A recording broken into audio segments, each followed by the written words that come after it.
Okay, so we are at the end of the Venom trilogy. And I have to say, every time that I'm now dealing with certain trilogies, I have to know that I'm probably going to like them more if critics don't like them. Interesting. Because someone posted on my Facebook that I'm going to hate this movie because of its Rotten Tomatoes score. And its Rotten Tomatoes score was 34. Bring up the first one again. The original's 30. 30. The one everyone said was the bad one is 45. The one that people don't like with Let There Be Carnage is higher with critics. Uh-huh.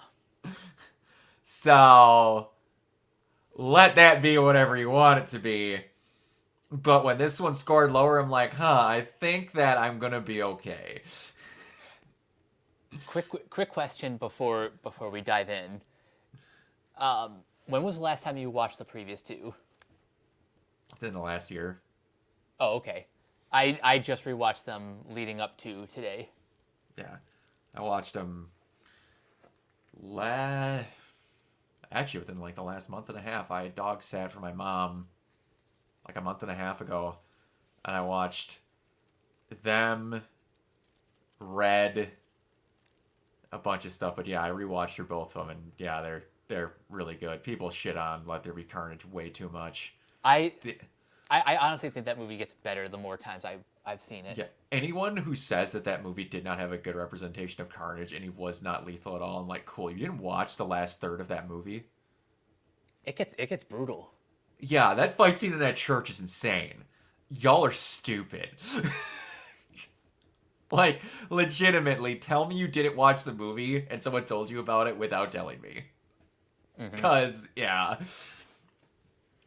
Now, after I saw the photo, what do I want to say, Photoshop of it, because I saw that someone convinced me that the perfect casting for Carnage would have been Matthew Lillard, and I agreed with them. Yes.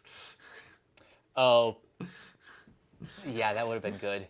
That But that or Jim Carrey. Remember when that was kind of a rumor when circulating? he was supposed to supposedly be the one for the Amazing Spider-Man movies. Yeah, Yeah, that was a time. that was a time. That would have been a very, very different version of Carnage. But yeah, so as far as when this movie came out, I will say leading up to it that it felt they did slightly misadvertise the level of the threat that was coming in this movie in the previews. To some extent. Cuz they made it seem like it was a full-scale invasion and realistically it was one xenophage or xenophage? Yeah. So, I will say that it was misleading leading into this movie. Now, how much of a threat just one of them was also misled because it made it seem kind of like there was going to be hundreds of them and they could be taken out when realistically one, which is basically a giant fucking paper shredder, was going to be brought up into it. So that was cool. I will say it. The only thing that I honestly dislike about this movie is the beginning drags a touch. Just a little bit. I'm not even talking about the opening, like the cold Yeah. open with Null. No, That was awesome. amazing. No notes. Nothing whatsoever. Like, after they get out of Mexico, that is when there's like a short period, and this isn't even that long of a movie. Yeah, it's like just under 2 hours. Yeah, it felt like they kind of it felt like they had to save the money in the budget for later. So, as part of the plot, I can't fully transform, otherwise they're gonna see the codex and But yeah, it did feel like it dragged, and they were trying to, I guess, use that for the part of like them showing their connection, more of them missing each other. So that does work, but it did feel like a lull because of that. Um, I did like you didn't get to see the what's Michelle's character's name now? I'm blanking. And You didn't get to see Anne or the boyfriend doctor at all anymore. about that, so the actor Reed Scott actually does have a small role in this, but his cameo as Dan was cut from the film, so instead he's just kind of in silhouette as like the head of the Imperium. That's who that was? Yeah, I didn't realize that until I looked it up in the credits. I'm like, wait, oh, that was him? And why did they never... Oh, the fact that these are Sony Marvel movies makes it so... You can't... Like, it gets to the point where they know they can't even show certain things because they know it's not going to lead somewhere. Yeah, and we'll get to kind of my issue in a second. So, yeah, the Imperium Project, that's a thing. The point of getting into there, that it was very awkward that we had two big-named former Marvel and Sony Marvel actors in this film as different roles that were quite prominent, was weird. Oh, yeah, that's right. I forgot that that Risa Fons was The Lizard. yeah. So, the fact that A, he was in a former Spider-Man set of movies, he was in very recently in No Way Home. Oh yeah, that's right. So, he was there. So, that was very weird. And then, like, they had to go out of their way to be like, no, that's not Baron Mordo. That is just him being him. So, that was a little kooky, but it shows so much that they're like, no, these are very separate movies that you do not need to worry about these being the same thing. Now, a part that we need to talk about for the intro that I almost forgot. So, I want to say was it at the end of No Way Home? It was the mid-credit scene of No Way Home. Where the bit of Carnage gets lost on the counter? Yep.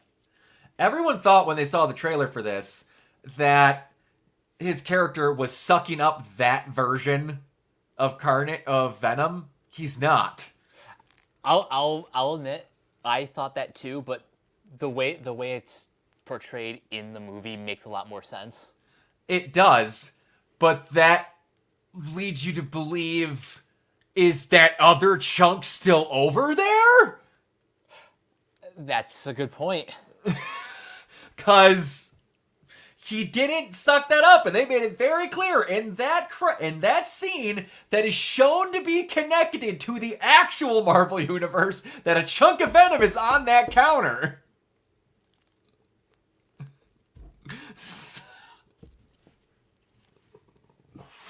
This is where we start hitting stuff where they're like, oh no, we were going to have Venom come over, and then wait, we don't know what we're doing in this movie, but also we're going to have Secret Wars coming up. And God knows what every single person who's ever heard about a Marvel comic knows what happens to Spider-Man in Secret Wars. Yep. We all know what's coming. So it's like, and it comes to the point of where are we even gonna get acknowledgement of the fact that in the actual MCU canon, there's a chunk of Venom on a bar in Mexico. I am glad that they basically just replayed that mid-credit scene in this movie, because it's canon to this version of Eddie Brock. It is. He got to spend roughly 10 minutes in the MCU. It just loves, like, I'm watching through Ted Lasso, so I'm just seeing Danny Rojas having the worst weekend in Cabo, like, ever. And also the fact that Keeley is in this movie. I'm happy for her. Juno Temple is a great actress, and she's she's terrific. She's phenomenal in Ted Lasso. So hearing her not speaking like Keeley though is so weird. That girl knows how to pull off an American accent and well. Mm-hmm. So Okay, as far as the actual going through the movie, it's pretty bar standard basic of just them running. Not a whole lot happens in the first 2/3 of this movie. Yeah, Uh, it's a road trip movie. it is a road trip movie. It was cool that we got to see Mrs. Chen for a little bit. Yeah, that was nice. Because, like, she even got a cameo in the Spider-Verse movies. People sometimes forget that. She's in the second one for, like, 2 minutes. Yeah, So it's great. Yeah, so she's important enough. And then we get down to the very end to where it's kind of Eddie and Venom are figuring out that they're probably not making it through all this. And you have all... Okay, before we get there, one thing we have to talk about is I feel that they got told things aren't heading in a certain direction before this movie got made. Why does it feel like this movie is like do you think that this movie is kind of hit a wall and they have to wrap up certain threads? Yeah, and it screams when they tell you that the much more important and plot-driven symbiote that Mulligan had at the end of Let There Be Carnage just Toxin? left him for unknown reason. They never specify why. They have a 2-second line that Toxin left him for dead, and they can't explain why. So he just gets a different symbiote to be stuck in a cage and to be eaten by the xenophage. He goes from being the most important thing in the next movie to being on the D list of characters. Yeah, I'm not gonna lie, that's kind of disappointing, and I to the point that I actually thought that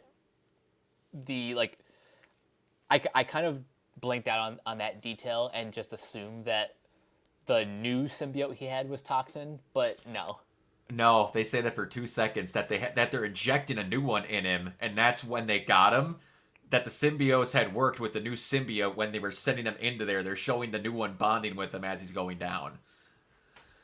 So they went from Toxin, who in comics kicks the shit out of Venom, to the point of where he had to team up with him, remembering correctly, either Spider-Man or Carnage to even put a dent in him.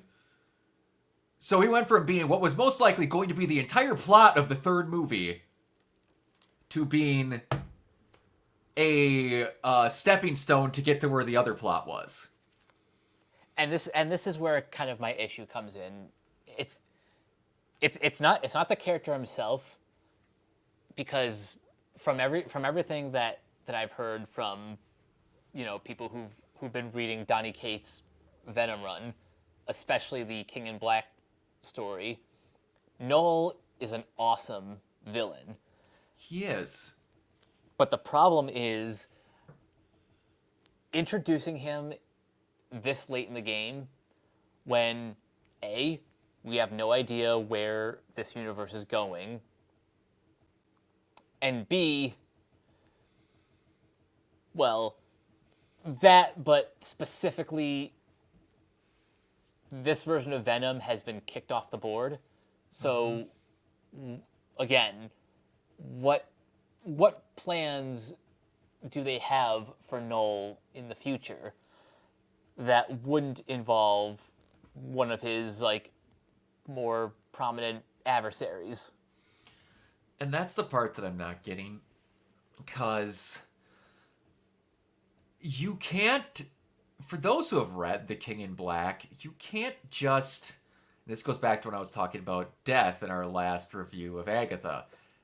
That dude is not someone that just Spider-Man's gonna handle. Yeah, he's a bigger deal. He is a possible trilogy of Avengers movies level villain. Yep. So here then it comes to, do you introduce him and then wait 16 movies to where he's a big deal? Do you introduce him and have Spider-Man and Friend, who we have not been introduced to yet, take down someone who is shredding symbiotes like they were paper mache. You are just going to have him be somewhere? Is he going to be involved in Secret Wars somehow? And then Doctor Doom is going to snap him in half to show that I'm super powerful and fuck every other villain because I'm just here to be the coolest guy. This is such a weird move.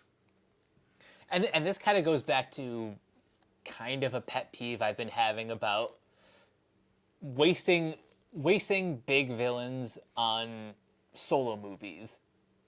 Because Wasting villains, period, on solo movies. Well, yes, but especially ones that could be Avengers level threats. Like,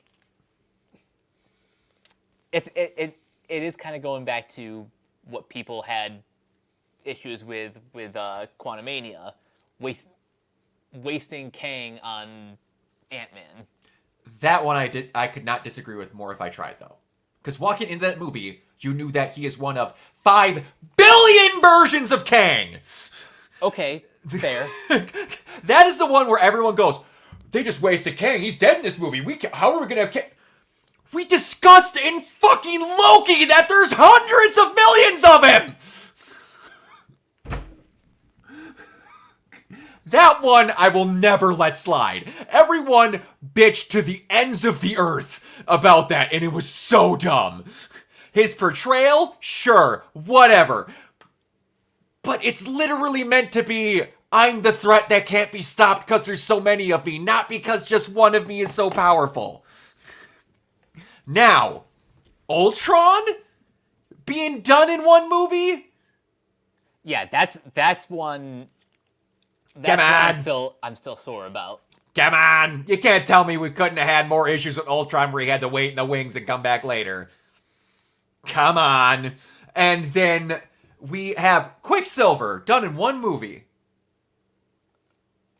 Now, I know he presents the Flash problem to where you need to then create instances where Quicksilver doesn't just solve the problem. Mm-hmm. And, like, freaking Ronan the Accuser could have been a much bigger deal out of just Guardians. Ego the Living Planet was dealt with in one movie, and no one bitched about it. I repeat, Ego the Living Planet, and no one cared. Are you kidding me? That's a big one that I'm surprised not more people are talking about. The Mandarin, the actual one, done in one movie. And not even by Iron Man, the person who he's the villain of.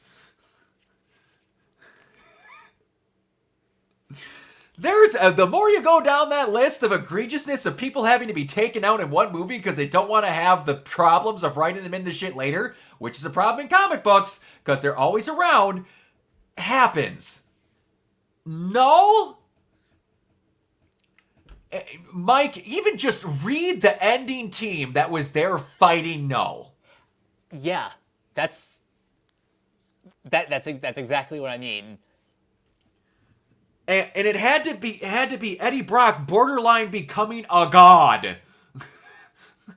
to deal with this. They were fighting symbiote dragons. Actual dragons. Symbiote Grendels in the middle of New York. I'm not kidding. I'm pretty sure they called them Grendels if I'm remembering it correctly.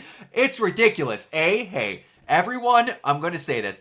Thank you for the love of God that all those people actually got credits at the end of the movie. That's something I really like, that we got the special thanks credits, because that's another thing that kind of bugs me about. I'm not trying to make this about Marvel versus DC, but Marvel does this thing where in the credits they'll just say based on characters by Marvel Comics, whereas with DC you actually get like recently. Yes. Because they used to fuck over Bill Finger quite a bit. True, but even Yeah. even before that, like DC was just better about Yeah. crediting the actual creators. Mm-hmm. So it is a step in the right direction to do the special thanks. That's better than nothing. Yes, and like even to the point of thanking writers of specific runs. Mm-hmm. Because they could have just went, thank you, Marvel and Todd McFarlane for making blah, blah, blah. Like, actually showing Donny Cates on top of, like, 16 other people. Yep. That was pretty significant because the basis of what you know with Null and the later on bigger versions of Venom is all Donny Cates. And if he wouldn't have had his name in this, that would have been a big ol' punch to the dick. Yeah. But... So we get to the end of this, and this is more of what hitting the roadblock of like stuff just is there now, and we're not gonna know what happens with it. So we get to the end of this movie, and it is cool how just unidentified symbiotes are just latching on to people and having a heyday. They're coming up with some cool ideas, having fight scenes, whatever. And they weren't real descriptive what you're actually gonna do to kill these things, which is one of my only problems. They're like, oh, that one can reassemble itself after getting hit with like an artillery barrage on top of a stockpile, and it reassembles itself. But that one, you cut its head off and it's dead. Like but getting to see the fights at the end of it was really cool. Them actually showing that someone helped protected them with Christmas. I can't remember the actual character's name.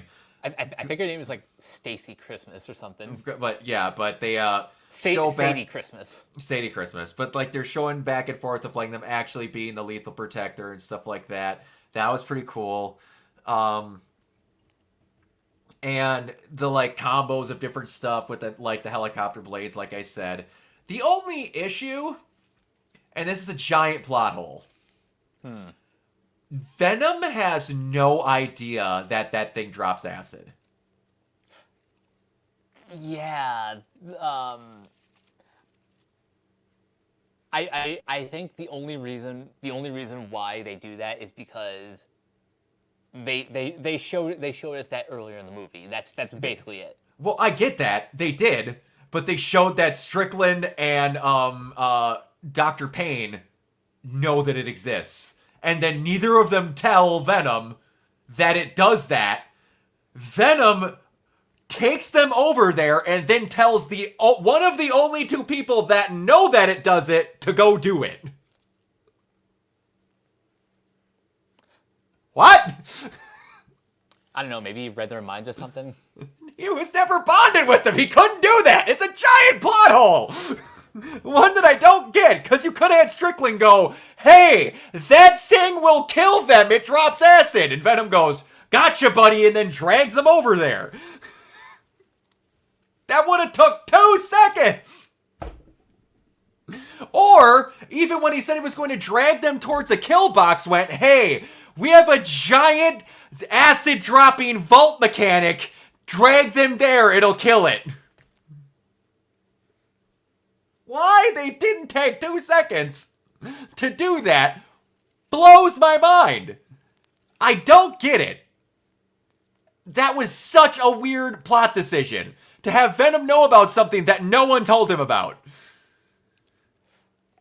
Yeah, little goofs like that are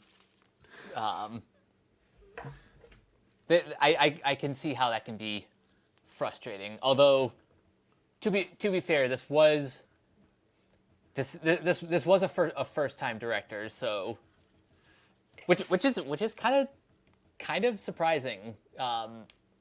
The director Kelly Marcel has been a writer on all 3 Venom movies, so she knows these characters like inside and out by now. Well, she does. It just that was one thing where I was like, 2 seconds of a script rewrite where someone goes, how does Venom know that it does that exact moment? But the sacrifice of Venom taking himself out, shooting Eddie out of there, to let him live his life was cool. And the thing that's weird, though, is toward the end of this, like, Christmas' symbiote is done. And then like the only part of paying off anything that Christmas did in the entire, or that Dr. Payne did in the entire movie was crunching her symbiote to save Christmas and then come back and leave. Which it had lightning infused in it because she got struck by lightning? I guess. The lightning part I never understood. She was just fast, so it had lightning to it. Sure, whatever. Sure. But, so, Venom is dead. I guess. We'll see. The most telling thing is going to be what the end credit scene of Craven is. Mm-hmm. Because I'm telling you right now, I don't think that El Muerte movie that everyone likes to forget they said they were making with Bad Bunny probably isn't happening. Yeah, no, that is buried 6 feet under. But so you have this. God damn it! You have this ending happen to where Eddie just wakes up, and this general tells him, "Hey, thank you for your service. We don't know what happened to Mulligan at the church. We don't know what happened here, but you're off scot-free."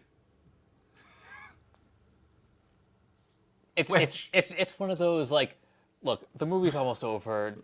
Like, go live your life. He's like, yeah, just as long as you don't tell people what the shit happened here, we'll expunge your record.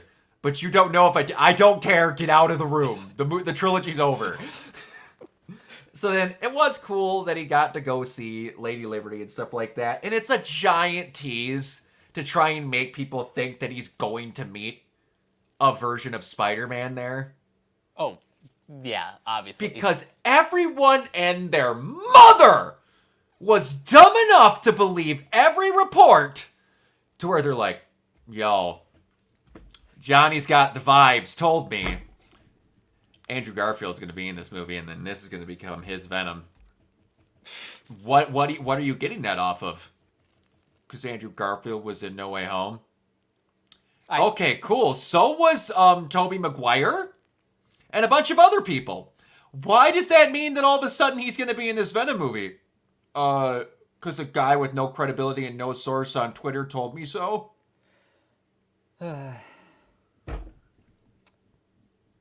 Media literacy is fucking dead.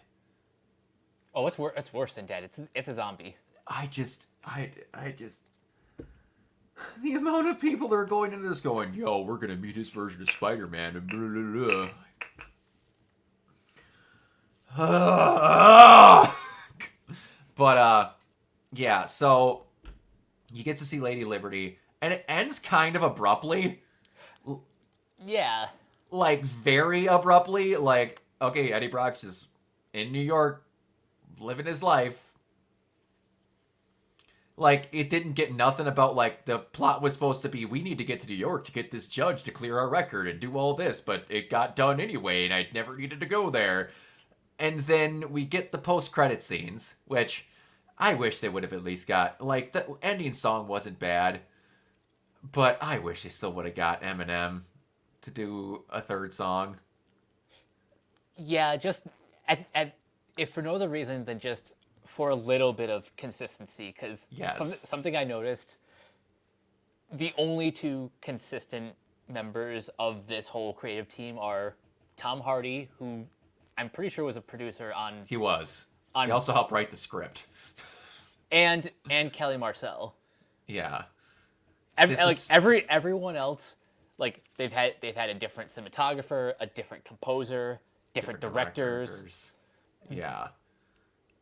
Was Andy Serkis heavily involved in anything else around this time?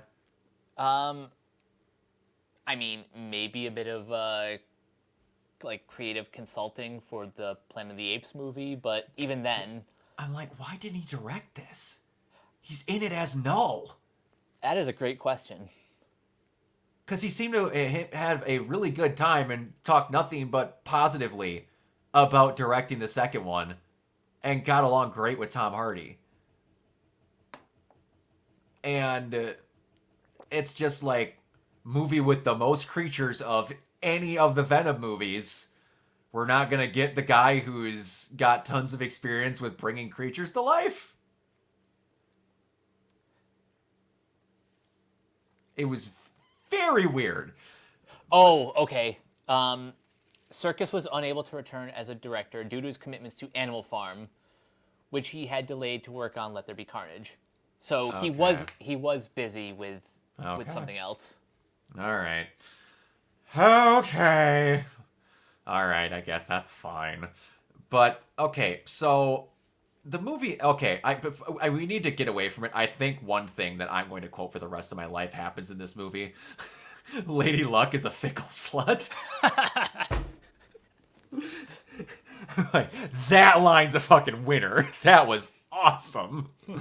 I did like that. That was great.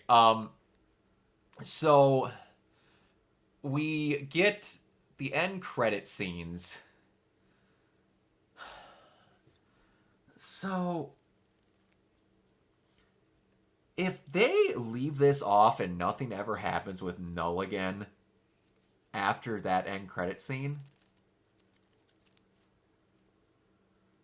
why would, like, if it feels like they know they weren't getting anywhere else with Venom after this because they were quite aware of how their movies were handling. Yeah, that's frustrating. And they, from the sounds of it, again, these are all rumors, supposedly they switched these two around so they could do reshoots on Kraven. Again, that's a rumor, but it's from people that have actually had records of having rumors be correct. And from what I've heard from like people who saw the panel at Comic-Con, Kraven sounds like it's going to be maybe not good, but at least like entertaining. Like, I don't need these things to be 90s. Like 95s out of 100. The original Venom to me was an 8.5 or a 9. And it was goofy as fuck, and it was not trying to be some Oscar winner. Like, it's just they went, well, that one worked. We can shit together a script for the rest of these. And then they never put quite the amount of, commitment that they did into the Venom movies that they did the rest of these. And then now, on the ass end of Venom's trilogy, they kind of went, yeah, the Kraven one we'll give some more time to, and we'll just end the only successful trilogy we've had short of the actual Spider-Man movies, which Venom's made more than, like, Venom, I'd have to look, I think made more than the Amazing Spider-Man films. The first Venom movie grossed $856 million worldwide. Yeah, it made a lot. Let There Be Carnage made less, but to be fair, it also opened while COVID was still a thing. Yeah. And like the I can't. How much did the Amazing Spider-Man make? The Amazing Spider-Man box office. It outgrossed the Amazing Spider-Man. Venom 1 did. Incredible. By just like, by my math correctly, $70 million.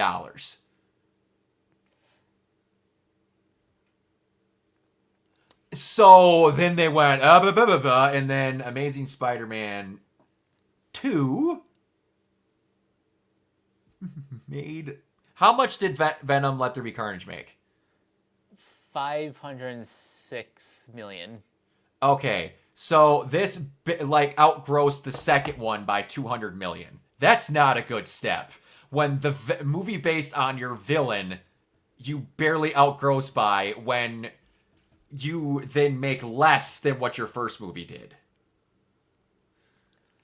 They were having something somewhat successful with this, because if that wouldn't have been during COVID, I doubt there would have been that much of a drop to this movie. Oh no. If any, like, in a normal year, Let There Be Carnage probably, I don't want to say it would gross $1 billion, but it would at least match the first one. It would have matched the first one with maybe a little bit more. And if it wouldn't have been the obscenely over-dramatic ripping this apart of actual shit at certain points that did not happen in this movie, word of mouth would have been greater as well. Because people were literally lying about things that happened in that movie because they were pissed about how Carnage wasn't ripping people apart and, like, picking his teeth with their corpses. But, so, you get that end credit scene with Null, which is the most open-ended thing on the planet. We could do whatever we want with it. I don't want Spider-Man for, like, his 4th or 5th movie fighting Null. No. That is a end of a 3rd trilogy villain. That is Spider-Man's god-tier villain. That, who on the most part, doesn't even deal with Spider-Man! Exactly. Deals with Venom! So, and I want this to go back to, because we finally got to the point where we're having a fresh Spider-Man in the MCU that no one knows who he is. And this is why I'm hearing a bunch of noise about what Spider-Man 4 is or isn't. Can we just get one fucking Spider-Man movie that just is Spider-Man? Yeah, like the last version I heard is he's gonna have a new group of close friends and he's in college. Please, I just want that. Have him meet Kirk Connors. Yeah, there you go. This would be the perfect thing where he remembers what happens. He could even be like, you know how great that would be? Where he gets a college professor named Kirk Connors and he's paranoid throughout the entire movie that he's going to turn into the Lizard because he met another one that was the Lizard. Oh, that would be fun. The amount of cool shit you could do now with this Peter having the knowledge of previous shit but no one else does? That could be pretty cool. And you could have him thinking the entire time the villain of the movie is Kirk Connors, but it ends up being someone else. Oh, I would love that. I'm going to be really irritated now because that's not going to happen. No, of course not. They're gonna go the obvious route. But yeah, just have him be someone in college. Have it do something, introduce a love interest, actually have that rumor that Sydney Sweeney's going to play Black Cat, because holy shit, is that perfect casting? It's almost too perfect. Because you need to have someone who's a relative of age of him, but have someone to where, like, no matter when she's on screen, Peter goes, yeah, I guess I'll do what you want. Like, what? Because it needs to be that gravitas of a character where part of her thing is that Peter has a hard time functioning around her because she's just that much of a fucking smoke show. Mm-hmm. Like, there's a great moment in another Spider-Man property that people rip to shreds for no fucking reason. The Spider-Man 2 on the PS4.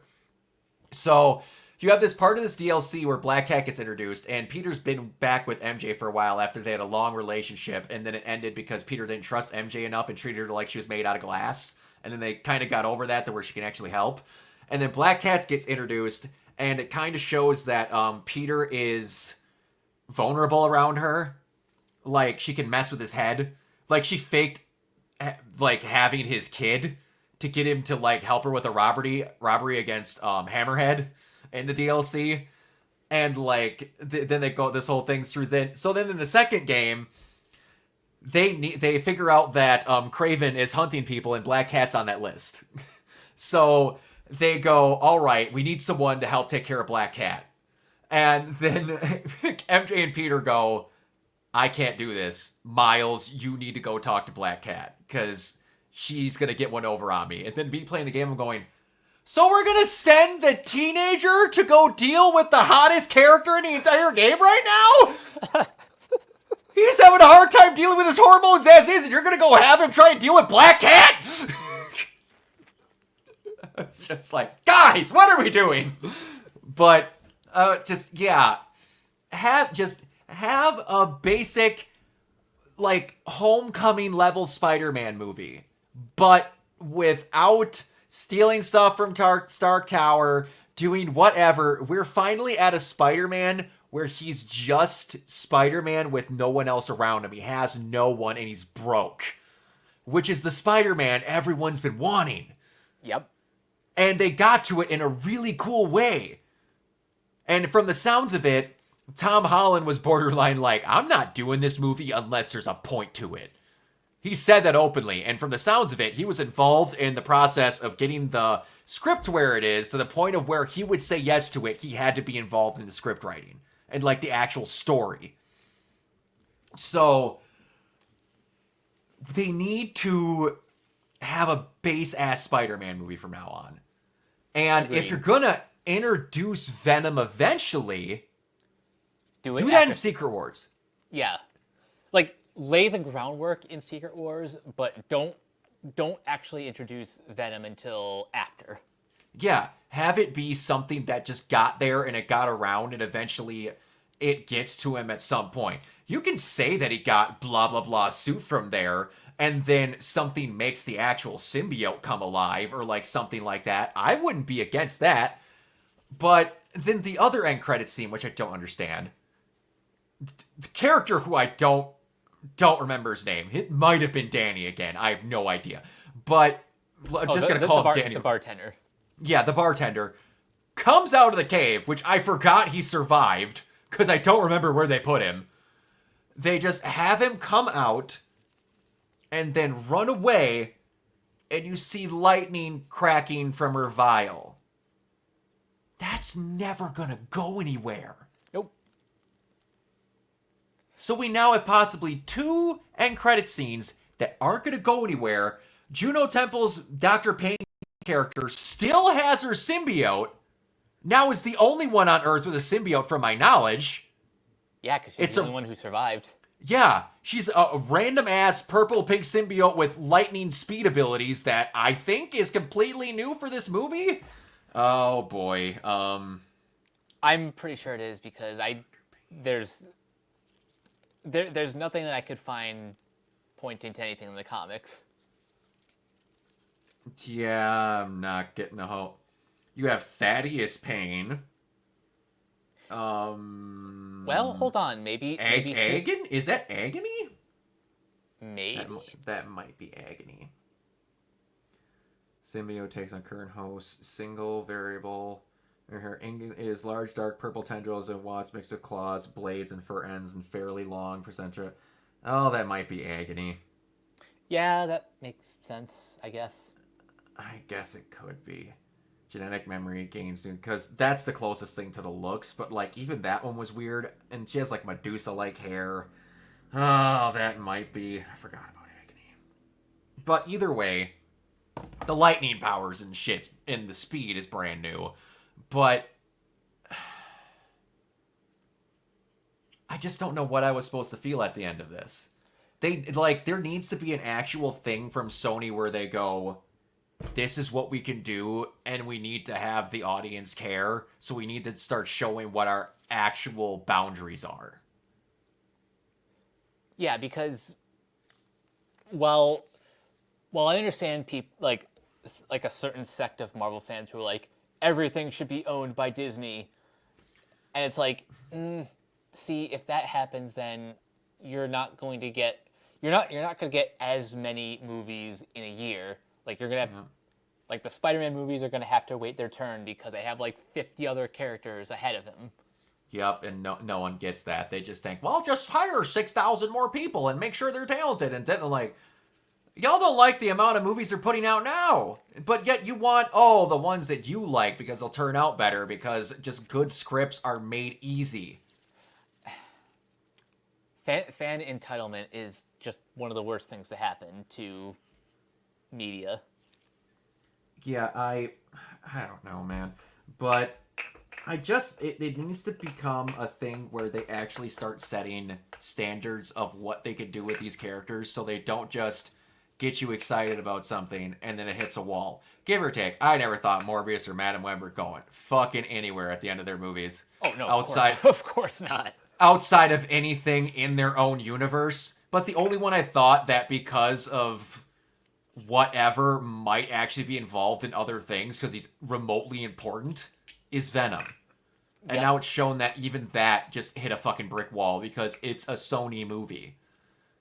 So they're starting to see, and it's becoming quite obvious, that unless it's a Spider-Man movie, you shouldn't care. Like, the reason why people, myself included, love the Spider-Verse movies is because those feel like they're movies first and foremost, and not, like, brand extensions because we want to hold on to the rights. Mm-hmm. And, like, that's why some people, like, didn't get that I was kind of cool with the multiverse thing that DC was going to think to do for a while. Because it was just like, yeah, I could get a trilogy of Shazam movies over here. I could get some Wonder movies, Woman movies over there, and blah, blah, blah. And then they're just like back in the 2000s where a studio got something and they made a trilogy and then it was cool. You can't have that anymore. You need to be a part of a slate, and then there's 6 movies in between it, and then everyone has to hope it lines up with the thing that you like, which, give or take, I don't hate most of what they give us. I think everyone else bitches way too easily about literally everything. It's gotten to the point of where you see in our reviews, the first time I was actively negative about something very badly from Marvel was Agatha. And that is still me just wanting it to have a straight follow-through. Still think the idea is cool and it was worth trying to make. Not these other people that are like, you realize that my child loses a finger every time you make one of these movies. I don't think you realize that they lose a birthday every single time you make another project that I don't like. At the end of the day, I am happy that this Venom trilogy exists as a trilogy. Yeah, exactly. Really, the only things in total I didn't like about how this trilogy ended is the open-endedness of certain characters. But that aside, I genuinely had a blast with this whole trilogy. Yeah, absolutely. Will I say that this one, because of how they kind of had to just force the lid onto the can at the end of it, that this one's probably the weakest?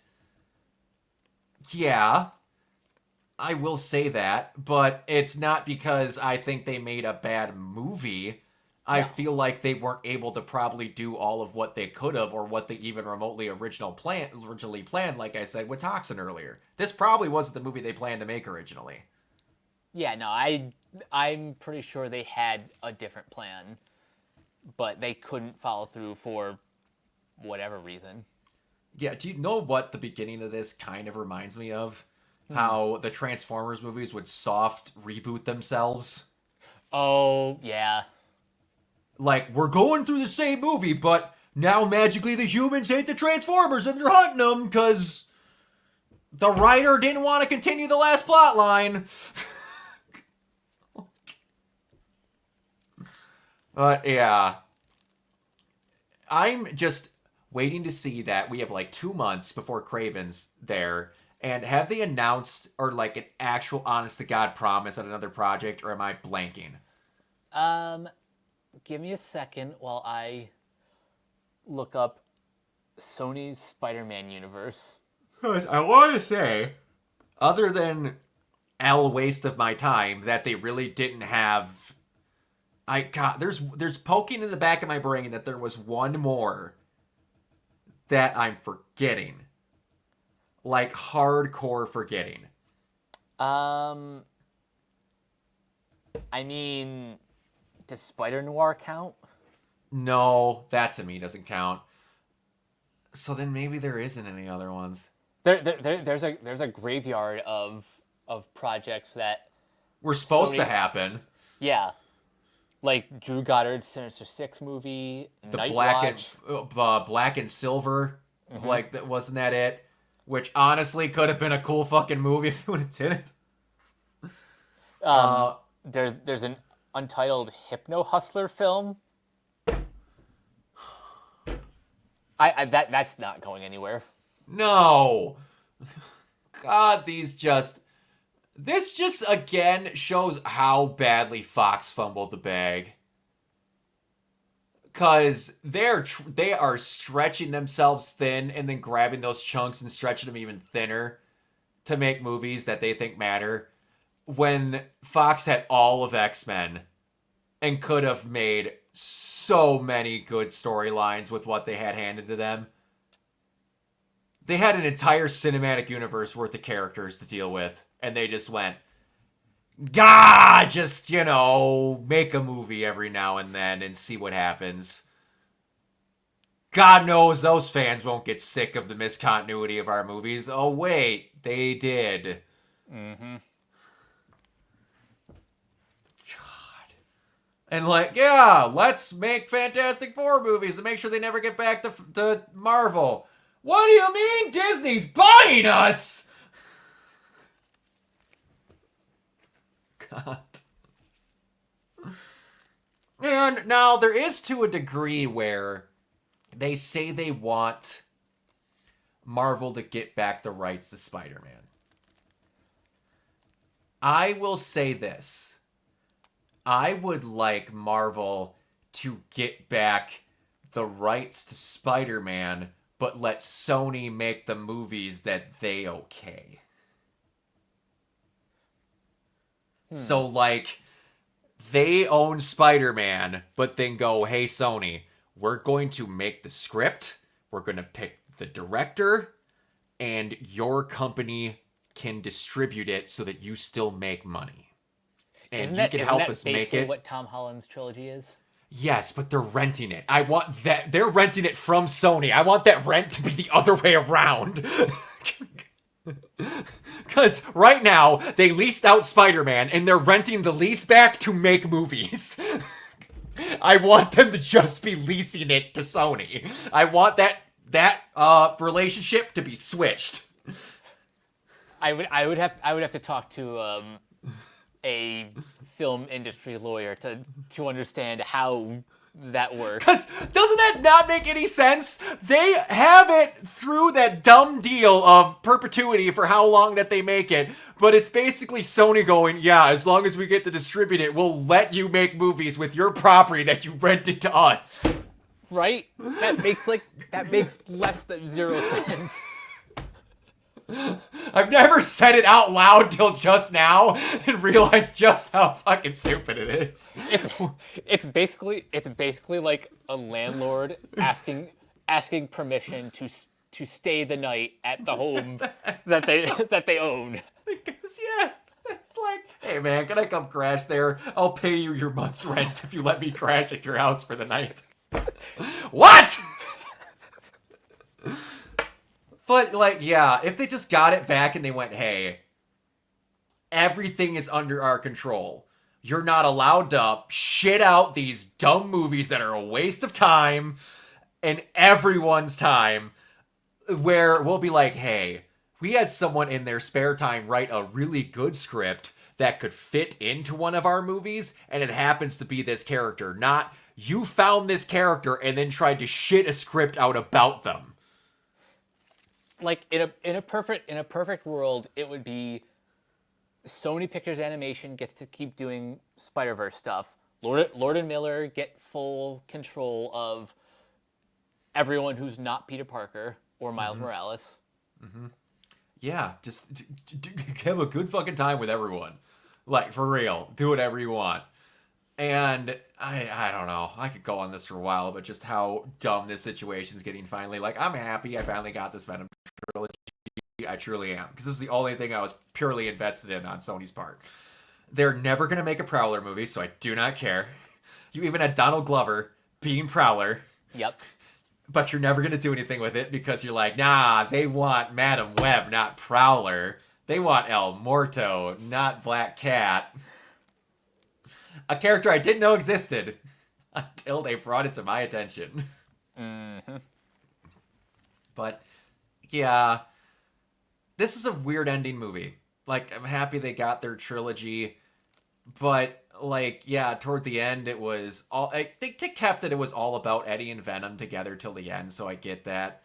But they just, more parts, like you said, of creative team and even actors started chipping away so much by the end of it that they had to make a scene where Mrs. Chen happened to be in Las Vegas to even include her in the movie. Yeah.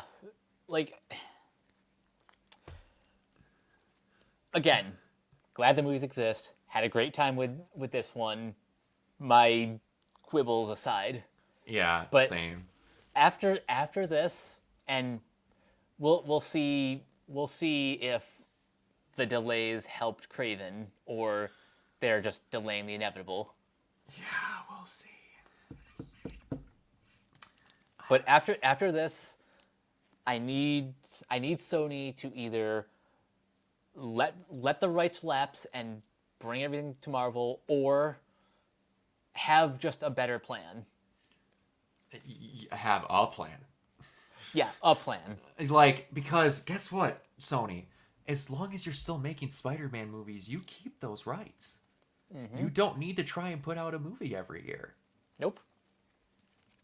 So you have this crazy thing called time to do things. Marvel's playing very nice with you, helping you make these Spider-Man movies that aren't complete and total shit. Take advantage of that. Please. Sit back and think, hey, you know, the MCU was really good when they thought stuff out and did things like that. Ted, do you think we should start doing that? And Ted goes, I told you to start doing that way before. And then you went, no, we should make 6 movies by Tuesday, and didn't listen to me. Are we going to listen to me now? He's like, no, probably not, but we're going to try something different. Cool. I'm going to get a different job. Thanks. God damn it. But yeah, I've had a good time. Sadly, it's probably the weakest of the trilogy. Had an insanely cool ending fight scene. Oh yeah. Like the ending is probably the best part of this movie. Oh yeah, absolutely. But yeah, I ain't got. You got anything else to say? Sony, get your shit together. Get it all in a bag, in a backpack, and get it together. Yeah, because we do not need this. Who's the one that has, like, is it Lionsgate that's doing so shitty this year? Oh God, yeah. I don't think they've had a single successful movie released this year, because they've all just been. Yeah, Sony, you can stop being the Lionsgate of superhero movies. Please. You have characters we care about, for Christ's sake. All right, Mike, where can everybody find you? You guys can find me on various social media sites at Captain K42. You can check out my quick thoughts on letterboxd.com/CoachK42. And you can follow Renegade Pop Culture on Facebook and Blue Sky at Ren Pop Culture. You can also find us here on YouTube, on Podchaser. Consider supporting our Patreon at patreon.com/Renegade Pop Culture. Listen to all of our podcasts on Spotify, Apple Podcasts, or wherever you listen. And last but not least, everything can be found at renegadepopculture.com. You can escape, so do we. Absolutely, and you can find me everywhere at Organoid Zero, mainly on Twitch and YouTube. And until next time, we'll see you all later. Bye. Peace.